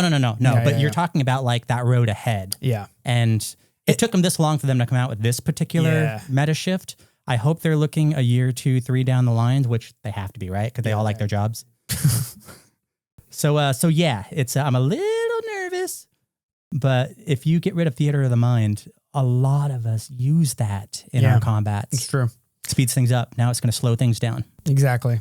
3rd level, they get tough to kill. You get Die Hard for free, which is pretty cool. And then if you already have Die Hard, you get like Turbo Die Hard. Oh, no, you just get to change it. But then in addition to getting Die Hard or getting a different feat you want, the first time each day you'd be reduced to dying 3 or higher. Remember, Die Hard changes your total dying value to die to 4. So to reiterate, the first time each day you'd be reduced to dying 3 or higher, you stay at dying 2 instead. So this is like the coolest Die Hard could ever be. It's like once per day, fuck you, I'm not dying. And that's this class. Exactly. And I'll take your damage, and I'll take your damage, and I'll take your damage. So this is the 2nd class ever to get an advanced armor proficiency track. I figured they would do that. With the only other one being the champion. Yeah. So that's the class. All the other abilities from the class are effectively the upgrades. Yeah. And then we get a lot of Guardian feats. There's a really comical Guardian feat. It's straight up cartoon territory. Yeah. But if you want to kind of go more, you know, physics simulation, you can think of it as like a David and Goliath thing, right? So it's called Larger Than Life Guardian. When you're clad in the heaviest of armors, you have an outsized presence. Though you don't get any larger, you're treated as one size larger for the purposes of affecting other creatures with actions like disarm, grapple, reposition, shove, and trip. Very important. Nobody likes being prone. While wearing heavy armor. Similarly, you're treated as one size larger for the purposes of creatures affecting you with those same actions, as well as with swallow whole and similar actions while wearing heavy armor. I'm just picturing this like little dude with the Napoleon syndrome. Yes. Yeah. Unable to ever be You're swallowed. not a large creature. Just calm down. But I am. The dragon just looks at you and is like, I can't swallow that. One feat that we missed in the gargantuan section or not gargantuan, in the Commander? Ilvar section, the Jotun section, they get an ability that allows them to throw smaller creatures, just like the Minotaur did. I just thought that was funny. So yeah, the rest of these feats and abilities, again, I haven't dug into them too much, but it's a lot of battlefield manipulation. Yep. So you're pushing, you're shoving, you're repositioning, you're blocking, you're extra blocking. Right. Pathfinder 2nd Edition has had a love affair with the shield feats for so long. Yeah. Like the first thing they really started expanding as far as from a fighter perspective is like shield blocking and shield stuff. Yeah. And being a shield What are your wielder. thoughts on that? As to why they made that decision to do so? There was already a bunch of shield stuff in 1st edition, and it was significantly missing in 2nd edition when it first came out. Sure. They also redesigned how shields work fundamentally. Yeah. So they had a lot of space to develop. Yeah, and I feel think like it no was other just fantasy TTRPG really gives a shit about shields. Yeah. And they're like, this is a space we can capitalize on. And 20 years later, here we are. I think it's just low-hanging fruit for them. And that's why they went with that first. And then people just liked it. So they kept adding on to it. Yeah. And especially in the remaster where they added shield runes that allow you to increase the HP of your shields and the hardness through runes. That really cherried on the top and made shield fighters a legitimate way to play the game. This is taking that idea of a shield fighter. Yeah. And it's almost like they had a cool side quest at the beginning of the game and players fell in love with that side quest so much. They kept adding expansions later to increase that side quest's breadth and depth. And finally they're like, you know what? The side quest is now getting its own standalone series. And that standalone series is a whole class called the Guardian. I feel like shields make armor dynamic. Now, with this book, shields are dynamic still, but now they're tactical. That's another step down. What can I do with my armor besides just put a +10 next to my character sheet? Because that's traditionally been D&D. It's just the shield and armor means nothing except encumbrance and how well you're protected. And AC bonuses. Yeah. Yeah. And that's it. So being able to like weaponize your protection. Yeah. I love that. And there was like Makes some combat fun. really cool shield builds in 1st edition, but they were super niche. And you had to really throw all of your feats into them to make them work. Yeah. I had a couple Just go all in. that were pretty badass, actually. A couple that I really loved. But you really had to go all in. This is the equivalent of going all in Pathfinder 2nd edition. But because we have so few general feats that are impactful, like we did in 1st edition, they really had to make a class to realize this kind of fantasy. Yeah. And I feel like the above and beyond that, like how is this class demonstrably different in terms of look, feel, as well as the crunch from the champion? We already have the champion, right? They're just a big old armor and shield interceptor, right? I would ask the difference. What makes them different from a fighter? The champion has its holy shit that makes it obviously different, but like the fighter can do almost all of these things. Fighter can't get hit the way a champion can. Except for get hit and... These guys... Wait, what do you mean?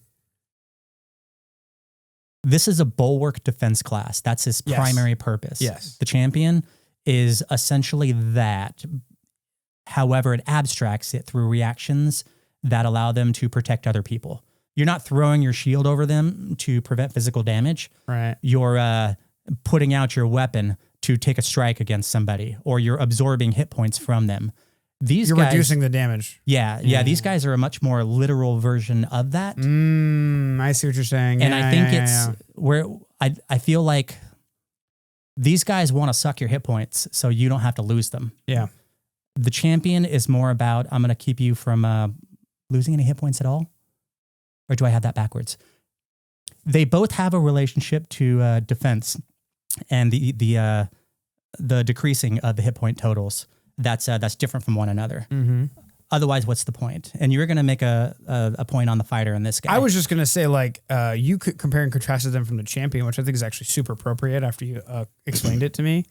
I was going to compare them to the fighter. Mm-hmm. They pretty much share a lot of the same feats. And from a outside perspective, looking in, like outside of the game of Pathfinder, you look at a fighter and a guardian, and they're kind of the same thing, because you can build a fighter to be a shitty guardian, but you can't build a guardian to be a shitty fighter. They're just always going to be worse at attacking, and the guardian is just always going to be better at not getting hit. I would say that the fighter is the fighter of doing damage, and the guardian is the fighter of not taking a hit. Right. The champion has so much woo-woo going on, especially after the remaster, from its religious stuff, that from a thematic perspective, totally different. It's very easy to see the differences. From a mechanical perspective, the champion is far more offensive when it comes to dealing damage than the guardian is. The guardian, a lot of these guardian feats are all about intimidating. It's the striker versus tank thing. Yeah, exactly. And the champion is in the middle. Actually, this is great. If you think about it like a spectrum, the fighter is the most damage focused class I think there is in the game, because they're +2 to hit and all the feats that go to supporting that. Yeah. Okay. And then they're just pure damage. I wield a weapon and I do it good. The guardian is, I wield a shield and I do it good. Right. And the champion is like somewhere in between. Sure. Where it wields a shield pretty good, but it also strikes pretty damn good too. But it also does magic pretty good too. Exactly. And it's not a master in either. Right. Yeah. Yeah. It's kind of like the whole jack of all trades but master of none thing. Can I show you my second favorite artwork in the book? Oh yeah, let's see it. Yeah. Is it the Gnoll? It's this class, and it's the Pugwampy gremlin. Yes. With the big ol'. That's a Gnoll, right? It might be a Gnoll, but I swear to God, that's the Pugwampy artwork from Legacy of Fire. Huh. Only he's got a big ass shield now. Right. Because look at the size of that dog skull or whatever. It looks like a pygmy Gnoll to me. It might be. If it is, I'm going to be disappointed. Because I want to see Pugwampis make a comeback. Like having a mite gremlin. That's, not a joke. This guy's not a joke. Who's a defender? Yeah. This guy's not a joke. This guy walks into a clan of kobolds. Those eyes? No, those eyes are scary. That's my second favorite art in this entire book. That's awesome. Yeah. I really love the other, what are we calling these? The subclass? No, they're like the sub-iconics. Oh, okay. You know what I mean? The B team? The B team iconics. We've got the iconic, but every class has one or two other examples of the class built differently. Some of them have 3, one has 4. Yeah, exactly. This sample guarding is called the Intimidating Protector, and it's a dope picture of like a samurai wearing traditional like lavalier armor. And we don't get to see that very often. And what's interesting about it is this samurai is wielding one two-handed sword. Like our guardian. We just talked for 15 minutes about how this class loves shields and is the protector, but the iconic and one of its sub-iconics, one of its 2 sub-iconics are both wielding two-handed weapons. The backup iconic. Exactly. The backup iconic. If one iconic goes down. The BUI. Yeah. So I just think it's really interesting that like when you think of guardian, you don't think of a dude wielding a two-handed weapon, but 2 out of 3 iconics are wielding a two-handed weapon. Yeah. I find that to be, I didn't make that connection. That's really cool. So this guy is all about, its starting feat is long distance taunt, which is hilarious. Taunting strike, stomp ground, juggernaut charge, tough cookie, scattering charge, bloody denial, clobber, demolish, and defense. Defenses are the feats that it recommends you taking. Skills are athletics, deception, intimidation, and performance. This sample guardian is all about the intimidation and the challenge. I love this because I'm trying to play a challenge. I challenge to fight you samurai in my Bloodlords game. Sure. You know, that's what Toku is all about. You know what I mean? But because he's a exemplar, he has other ways of doing challenges and that typical one-on-one combat you see in like in traditional like Japanese combat, traditional Japanese warfare. So yeah, those are the two classes. Is there anything else you want to talk about in the classes? There is so much, and we're an hour 20 into this. Yeah, we're gonna do our own. I wanted to spend this amount of time on the archetypes, but that's not going to happen today. Okay. So let's burn through the archetypes then, and save that for its own episode. So Commander and Guardian, class archetypes. Yep. We had them. They continue. They're watered down versions. I think that's enough. There's the Aldori Duelist, which first appeared in Kingmaker. Yep. Or was it the character guide from Lost Omens way back in the day? One of the two, yeah. Yeah, like a long time ago. They redid it in the same way they redid the Runelord archetype. Actually, it was already redone in Player Core 2. So is this the third redoing? No, it's not redone. They just they reprinted it. They didn't change anything? No, I'm pretty sure this is just a reprinting. Oh, shit. Okay, I didn't stick around long enough. I just figured it was a, souping it up. There's the Crossbow Infiltrator. Lots of really sexy crossbow I could be stuff. wrong there. Tell me in the comments, goblins. Yeah. Tell me in the comments. Yeah. We've had this for less than 24 hours. Yeah. The Field Propagandist. So our narrator for this entire book, that's who I think she is. And it's kind of like a wartime correspondent propagandist. Yeah. Subversive information, if you want to play the espionage game, which who doesn't? Exactly. They're good at that. The guerrilla warfare. You can imagine what that is. The Iridian Choirmaster. In our next video, I want to dig into this one because I damn near took this for Rise of the Runelords. This one's weird. It's in keeping with the meta shift of having other people do things. Yes. Things being done outside of traditional Goblins, turn order. Do you like teamwork feats? Because if you do, the Iridian Choirmaster is the class for you. The name means nothing to me, but once I read through the whole thing, it was wonderful. It was teamwork feats, the class. Yeah. Munitions Master, pretty much what it sounds like. No, it's not. It's not. It's not? What is the Munitions Master when you read it? What's the first thing that comes to your mind? What's the first thing that comes to your mind? Siege weapons. Okay, cool. It is an inventor specific class archetype, and it almost exclusively wields a mortar. Yeah. Which is fucking crazy. You don't like mortars are World War I weapons. Sure. You don't imagine mortars to show up in your fantasy. This is what I'm expecting the soldier to be in the Pathfinder 2nd edition. The whole I'm not here to do, precision strikes. I'm here to do area of effect precision. Gotcha. And this is sort of our fantasy version of the soldier. That's my guess. The mortar is the light mortar is a new item that they just drop right here in this section. Yeah, it's a cannon and a backpack. It's amazing. So fucking There's awesome. the Necrologist. We'll get into that because I know your Bloodlords is going to be seeing this. And there's the War Mage, which so fucking cool. Pathfinder has had a long Civil War conversation on Reddit about the function of blaster casters across editions. Yep. And as we sort of just tweak, and adjust the nature of battle magic, we've gone to schools within the past few months, and now we have the War Mage. We're getting more fine-tuned with the idea of having blaster casters again. Yeah, so I don't know how well yet. This is a class archetype. Yeah. So again, class archetypes. I didn't even notice that. Okay. Just to remind you, class archetypes they force you to take this dedication feat as your second level class like the Runelord. Like the Runelord, okay. Exactly. And it replaces key features of the class itself. So in this case, you do not get you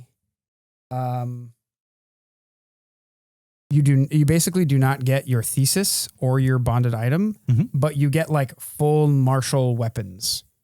And full, like you don't get the same proficiency, speed as like a regular martial does, but you get access to armor and martial weapons right at level 1. Yeah. And you get to do some other cool stuff too. But that's like the big takeaway is you're trading core class abilities. Sure. That's what these class archetypes are all about. I think the spell shot did that, if I remember right. Yeah. I think the wizard actually might have the most class archetypes of all classes. You jumped right over necrologist. I want to jump back to it real quick. Yeah, sure. Because I thought we were trying to get out of here sometime today. We do. I just want to point out what they do, what makes them interesting. They're like we have a whole list of archetypes that give you animal companions. Mm-hmm. They give you an undead troop animal companion. Yup. And that's what's so cool about it. We won't talk any more about it. We'll talk about more in the next episode. That'll be later because we are doing another video. I didn't want to bury the shark on that one. That was such a the relationship between individual player characters and, like Batman and Robin. You can play Batman and have Robin running around now, your sidekick character. Yep. This new stupid Superman movie with the dog, you can do that now using Necrologist. Only it's a lot of dogs. A kennel. Superman and his kennel of super dogs. The only other thing I have to say about this, and I'm sort of thinking like in the moment on this, is so many of these are keyed to specific classes, and there's so many classes in Pathfinder that I just wanted something like super alchemically based, and I thought, alchemical warfare. Mm-hmm. Why isn't there like a mega archetype for alchemists in this book? So I imagine everybody has their favorite class out there, the summoner. Of course, the summoner needs to have something big featured in this book, but I don't think they do. So what? Again, I've had it for 24 hours and I haven't read it page for page. Okay, we're about to talk about the giant class that Paizo stole from Goblin Salvage Rites. I'm calling it now. You fuckers stole this idea out of one of our Patreon posts. I must have clearly missed the boat on that one, being hyper-focused on the things I liked. Yeah. But yeah, I'm not as happy with these archetypes as I have been in new archetypes in previous books. Okay, gotcha. I think they're still good. They're solid cool. for what they do, and they offer some delicious options if you started with the correct class to begin with. Right. And that's kind of, I don't like backing into archetypes. I like building from classes into archetypes. So what were you going to say? Let's move on to the other character options because I think that those might remediate some of your concerns. Mm-hmm. The Cavalier, which is another archetype that we've already had, that shows up in Player Core 2. Mm-hmm. It gives more landing. It gives more landings, more feats. Yeah, the first 3, I think, right? It's called cushion landing. No, it gives way more than that. It gives 1, 2, 3, 4, 5. We're 5. definitely doing another video after this. Yes. We get more feats for the champion. Mm-hmm. We get a new sorcerer bloodline, the Aesir bloodline, which is pretty fucking cool. We're going all Marvel universe up in here. We are literally going all Marvel universe. And then we get a new kind of Eidolon, Eric. I didn't read that, obviously. Guess what it is. Is it a Pikachu? No. Is it some dumb kind of Care Bear? Nope. Is it a troop? An Eidolon troop? You're close. What's a troop but smaller? A squad? Smaller. Fuck, I don't know. A herd? In size. Physical size. Huge? Smaller in physical size than a normal Eidolon. I don't know. A GoBot? What is it? Swarm Eidolons. They fucking stole my Swarm Eidolon. Okay. All right. Paizo, if you want my material, just pay me. I don't mind. Anyway, I'm making a joke. There's a Swarm Eidolon we put on the Patreon a year and a half ago now, 2 years ago now. But anyway, here, that means we're doing it right. Yeah, so you get a Swarm Eidolon now, which is huge. It's got a bunch of that is cool. They did a really interesting take. Yeah, basically you can have it be one singular entity and just be a normal Eidolon with weird abilities, or you can disperse it and it can act like a swarm. In Pathfinder, for those goblins who don't know, swarms hurt you not by making attack rolls. They actually stand in your square and just do automatic damage. Yeah. The automatic damage is not that high. But it's automatic. Yeah, exactly. And that's everything if somebody has a dying condition. Exactly. The thing here is that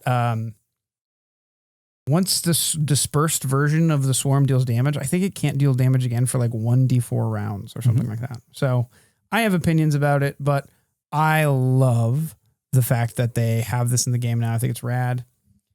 And not once, but twice in this book, the Paizo designers stole another one of my fucking What's this next one? Game designs. The Thaumaturge gets a new implement. Guess what implement they get? The shield. Okay, sure, goblins. It's obvious. I understand that a shield implement is like obvious and not an original idea, But come on, Paizo, pay me for my ideas. Before it was cool. Pay me, pay me. But yeah, so we get the shield implement. It's pretty rad. Has an interesting ability where, basically, if the shield would get destroyed, it doesn't get destroyed, and you just can't use it as a shield anymore. It stays at 1 HP, and it doesn't get destroyed. Yep. Ta-da! Cheaper to fix. Yeah. Well, you also get cool spells and abilities that you get to like fix it and stuff like that. Right. So yeah, those are all of the class options. Captain Archetype. Fuck, you're right. This is Captain big. Archetype. This is how you make Batman and Robin. Okay. I want the Vigilante archetype. I want to dip into Captain Archetype. Yeah. Yep. Okay, so let's talk about this. First, okay, super quick though. It doesn't need to be a big deal. First, they introduce a new concept we've never had. JK, we had it in first edition. First edition, it was the most OP feat. A feat so powerful, might I add, that it even had warning text in an era where warning text was hilarious and thought of as like, don't think for me, Paizo. You get to do what you want. There's this feat in first edition. You might have heard of it. It's called leadership. Yep. It allowed you to have a follower. Followers are NPC companions who can fight alongside your character in the thick of battle, functioning like and advancing similarly to an animal companion. The rules for followers, as well as blah, blah, blah, are later in the book. Follower types. The theme of the follower's abilities and skills is called their follower type. Each follower type has its own stat block and advancement as follows. Strikes, attribute modifiers, hit points, kit armor, skills, follower ability, special, experienced advancement, veteran advancement, exceptional advancements. It has a look and feel of the druid animal companion or the witch and familiar. Yep. Now you have your... not the witch familiar. It is distinctively not familiar. In terms of like having like a furry that kind of like gets more powerful alongside you throughout your adventuring career. That's a good way. Sure, yeah. Sure, the math is different. Yeah. But yeah, this is sort of like this for people. It's literally animal companions for people. Yeah, and that's all it is. And I love that because I I like metropolitan campaigns. I like city campaigns. Yeah. You know, I love the Kingmaker stuff too. But I live in relational importance in campaigns of like people to people to organizations, politics to the common man, and being able to have like your little posse around you. Yeah. Leadership system. I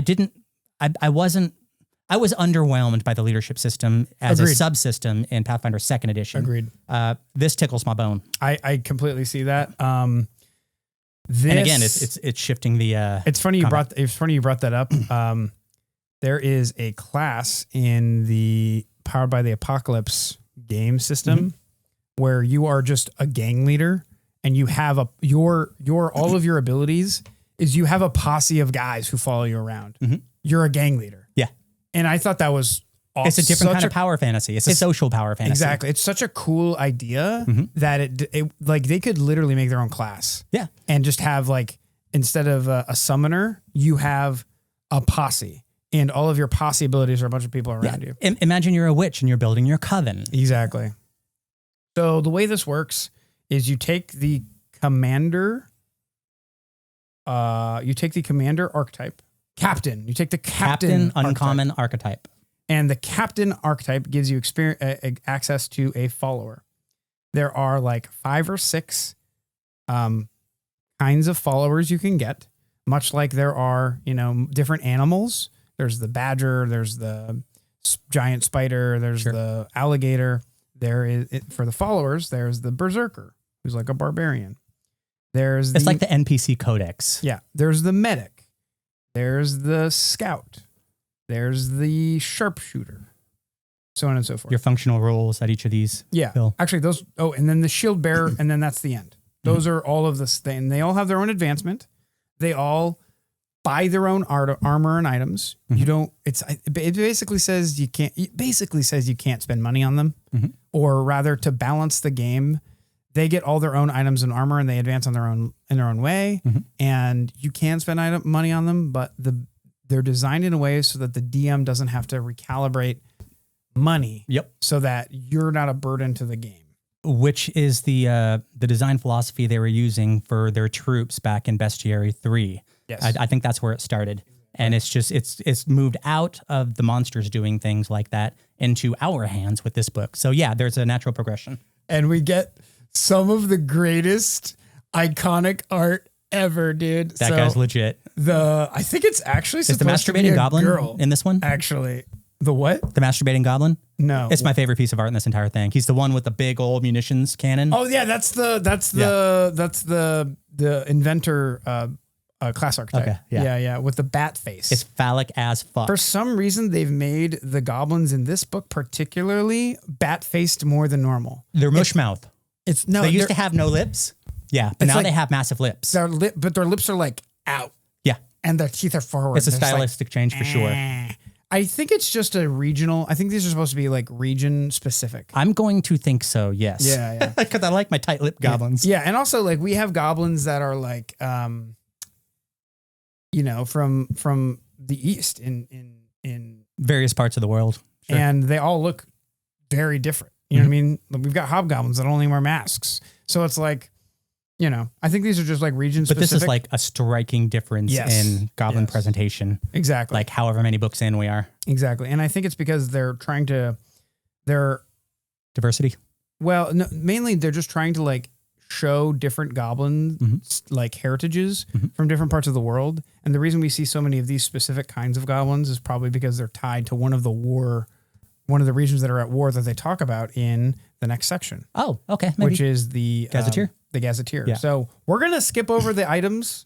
I think we don't have a lot of time. I'm comfortable with that. Let's just talk about new spells. Yeah.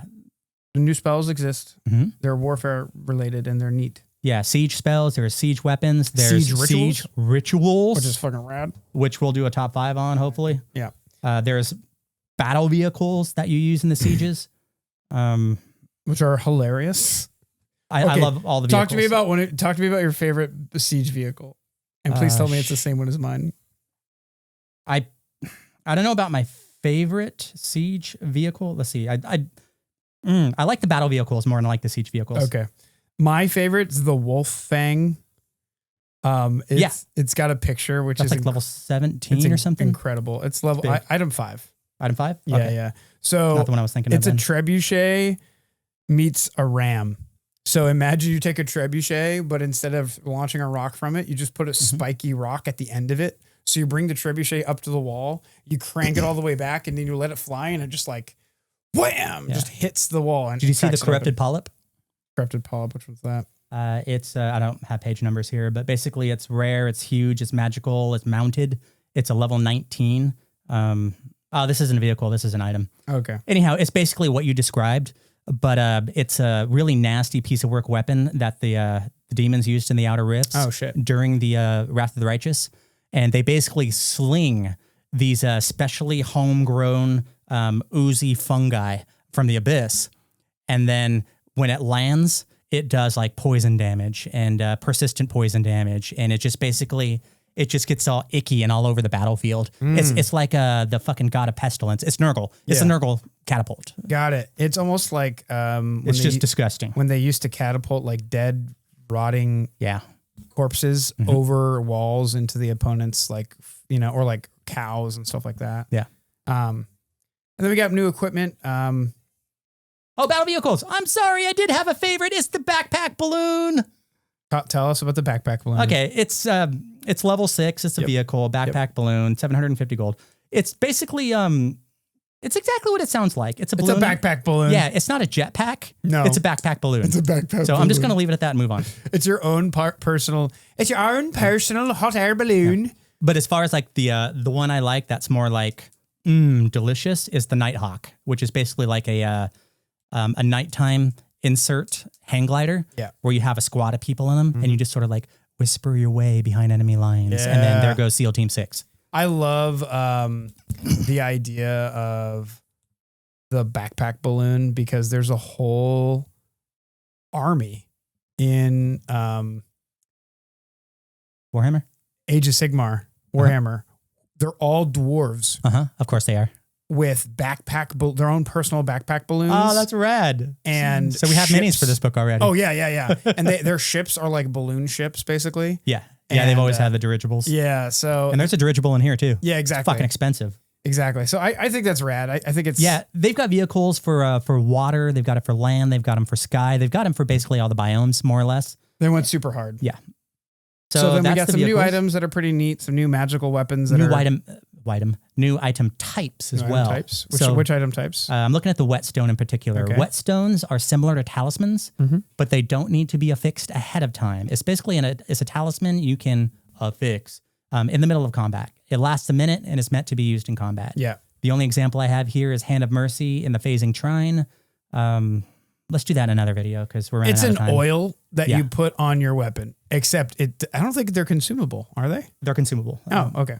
Yeah, they have the consumable tags. Okay, gotcha. They're talismans that you use in combat as opposed to talismans you use out of combat. Got it. So that means they're reaction based? No, they're active. You activate it instead of it reacts when X happens. Right. It's the flip side of that design. Okay, gotcha. Yeah. Banners. There's a bunch of banners, obviously, because we have a whole class dedicated to them. Yep. One example, the Vandals banner. I try to pick low-level options because who here plays 20th level games? Level 4, this magical banner is imbued with the foolhardy courage of hooligans and troublemakers. It's called the Vandals banner. Strikes you or an ally make while in the banner's aura, ignore the first 2 points of hardness on an object, which is cool if you're playing an infiltration game, you're trying to break into something or break out of something. If you're doing like or if you're trying to vandalize a city and break stuff. Yeah, that. Exactly. So there's banners, there's whetstones, which I'm really curious to start digging into, because if we have a thaumaturge that's built around talismans, what's our class going to be that's built around whetstones? Yes, or just an archetype. Down the line. You know what I mean? I'll take either. I'll take an archetype that's whetstone focused. Yeah. So moving on. Held items. Yep. Boots of the Dead is rad. Yes. You just take the boots off of a fallen soldier and you feel so guilty about it that things trigger down the line. It's really cool. Second level item. Yep. Worn items as well. A bunch of cool stuff in there. I've got the subsystems after this. We already talked about the Skirmish Warfare. Yep. Let's talk about the skirmish. No, we haven't talked about Skirmish Warfare. We hinted at the war subsystem earlier. I guess we didn't really talk about it. Yeah, so let's just gloss over. So we have the troop trait. It's a group of monsters. We all know what that is.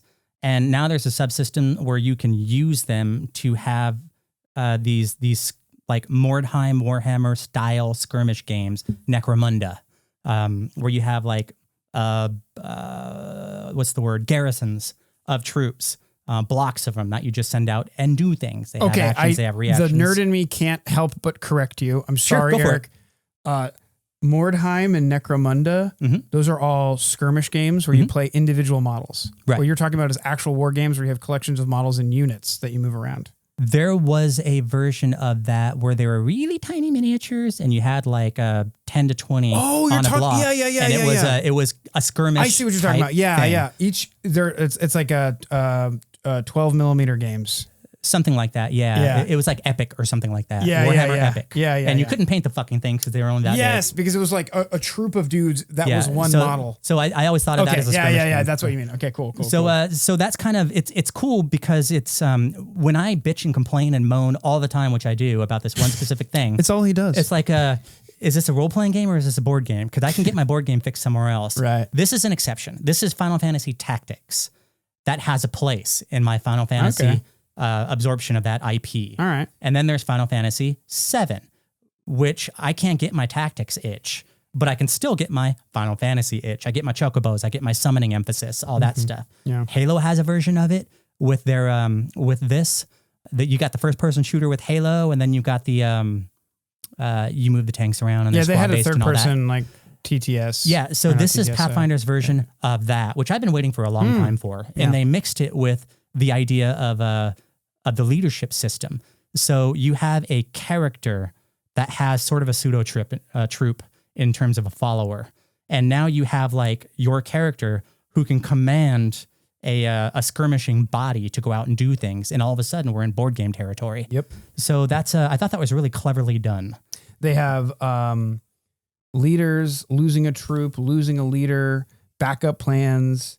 routing. It's all routing, Warhammer stuff. Skirmish bonds. It's almost like the D&D roots back in the 70s. This is chainmail. We're kind of getting back into the roots. That's a good way to put it. What's new is old again. Exactly. The purpose of the subsystem, just to put it into language, this subsystem is designed to enable squad scale combat, where the individual PC character options are still central to play. The intended purpose of this subsystem is to let your group play out battles that incorporate the PCs and troop creatures in a method that is somewhat different from a standard encounter, but still fundamentally uses the normal combat rules with some adjustments made for special actions and the number of combatants in the fight. The reason for this is simple. Players who show up to play Pathfinder get to play Pathfinder with some tweaks, rather than a totally different game, which is what the other subsystems are like in the Game Mastery guide. When I ran that casino heist in Edgewatch, it didn't feel like Pathfinder anymore. It felt like some hack third-party mini-system. Right. Yeah. So these rules aren't intended to simulate a traditional word game or full-sized army battles. Such conflict might be better abstracted via a victory point challenge, like the Game Mastery guide presents. I love that they're putting designer's notes in here like this. I really this do, helps It's so like an annotated much. Book. Exactly. Yeah. Next section is the garrison, which is not what you'd probably imagine. When I read this, I thought it was like, oh shit, we get like rules for fortresses. Yeah. But no, this is the section, this is the bestiary for troops. Yeah, and it's extensive. And I found so many surprises in there. Yeah. Yeah. Sort of bridging what we just talked about with what we're moving into. As you have your troop of people, or whatever they are, you can build these things called skirmish bonds, which kind of allows your troop to change. So it's not the exact same just stat block from level 1 to 20. So there's sort of like a familiar quality, an animal companion quality, a follower quality in your troop. Yeah, I love Whoever came up with that needs a raise right now. Absolutely. It's a great piece of design. I will write a letter of recommendation. Okay, we got to talk about the best troop by far in the whole section. I didn't go over all of them because there's so many and I needed to come here and film. What do you got? The Goblin Rabble. The Goblin Rabble. I like the Kobold one myself. Yeah, that's true. The Kobold, but the Mitflit one. That the Mitflit one was the Gremlin rad. Troop. Yes. How hilarious is that? That was awesome. So the Goblin Rabble, their special abilities, Hobble Pursuit. The Goblin Rabble hamstring and hobble as many enemies as possible. Each enemy within a 5-foot emanation must attempt a DC 18 reflex save.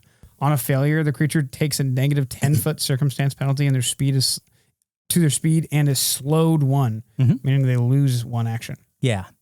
I love this. And it's not just like pick your favorite creature and now you have a troop type. Yeah. These troop types are key to classes as well. For instance, there's the Rage and Rule troop.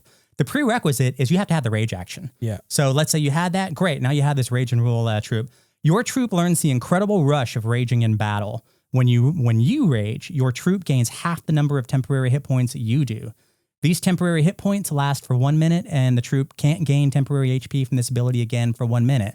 That's theme meets crunch. Yes. And keeps Eric happy. My other favorite troop type here, because I took a screenshot, is the Apprentice Magician Click. It's the Creature 5 troop, and it's exactly what you think. It's Hogwarts. Yep. It's a bunch of kids with their shiny new freshman, freshman books. Spell books. Coming in. Yeah. So they can speak Common and Draconic, right? Because they know basic Latin at this point. They've got their AC of 21, blah, blah, blah. Arcane's prepared spell list, which you can tweak using Divine Rivals or Rival Academies, that other book, to switch it up for your campaign. They have prepared spells, Barrage of Force. The Apprentice Magicians launch shards of pure magic, pew, pew, pew, pew, at all creatures in a 10-foot burst within 120 feet. They have Click spell casting. I love how high school this sounds. And I want to go back to that Kineticist campaign we were talking about ages ago, where we all play like the jocks of different sports, the water polo character, the field hockey character, the tennis character. And we have our Click spell casting, where the Apprentice Magician Click cast a spell. Its members pool their arcane power into the spell. Sparking Wands.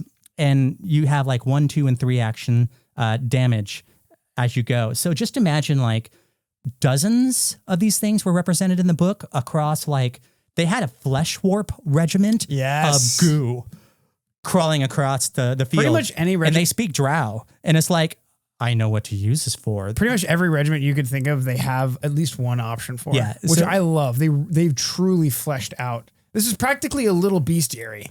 It's a whole nother game, and I love it. Yeah, I'm here for it. Yeah. So you can use it or not. And this inspires me. That one.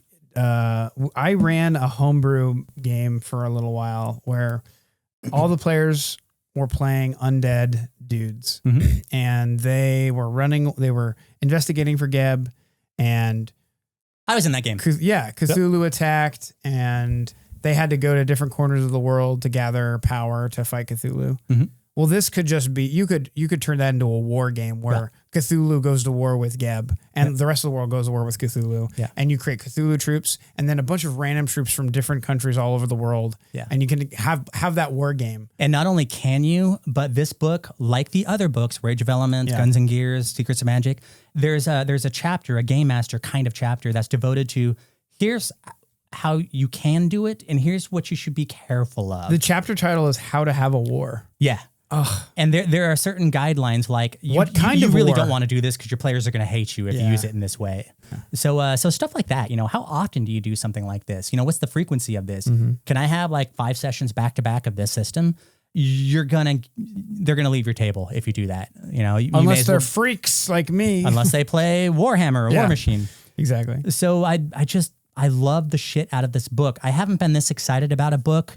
I was kind of. I was so-so on War of Immortals. I like the idea of it. I'm not going to get a lot of use out of that book. Because you don't like Mythic. Not because I don't like Mythic, but because Mythic games are so few and far between. You have to have a complete and total buy-in to it. Right. Like an Evil campaign. You don't see a ton of them, right? You have a bunch of people who say, I want to play a Mythic game. Okay, let's do it. But if you just show up at a table and you bring a character sheet and you're like, I want to play in this game, what are you playing? Odds are pretty good you're going to be welcome at the table. If you show up to any random game out there with a Mythic character, they're going to be like, get the fuck out of here. Yeah. This isn't a Mythic campaign. Yeah. So like Howl of the Wild was the last book I was excited about to this degree. Oh, really? And before that, Undead Guns book. and Gears. The Undead one was cool because I like spooky stuff, but I like that more as a GM than I did as a player. Huh. So I just, these books are cool to have on my shelf. These extra character options and shit like that. But as far as like how much use am I going to get out of them in a standard game, this one hands down, no question. Howl of the Wild, Siege Engines, all the stuff I like, the big boomy stuff, the video gamey stuff, Awakened Animals, just all the stuff that we didn't have in Pathfinder before, but now we can have. We didn't have tools and examples of how to do the things we wanted to do. Right. And we didn't even have like the actual crunch to do it or the actual traits to do it. Yeah. So this one, Howl of the Wild, and maybe Guns and Gears because of the techno firearm vehicle sort of direction. 3 that books Final Fantasy out of all of technology. them. Yeah. And other than that, I think I might just start getting these books in PDF form, except for ones like this. So when at the beginning of every episode, when we go like, would we buy this book? We always used to say yes, but that was when I had disposable income. I don't anymore. So now I think this is not going to be a PDF book for me. This is going to be an on-the-shelf book for me. Really? Easily. Well, luckily for you, it just got ordered and it hit my card a couple days ago. So. Yeah. Cool. Awesome. So any final thoughts? I think that's it. They've got a war gazetteer in the back. That's lore stuff. We can talk about that later. Yeah, this book gave me a wargasm. All right. And on that note, goblins. We kept it weird. Thanks so much for hanging out with us. As always, check out the Patreon. Check out the Discord. It's fucking bumping in there. Yep. We're having lots of games, lots of fun. Yep. And as always, keep it orgasmic. Keep it weird.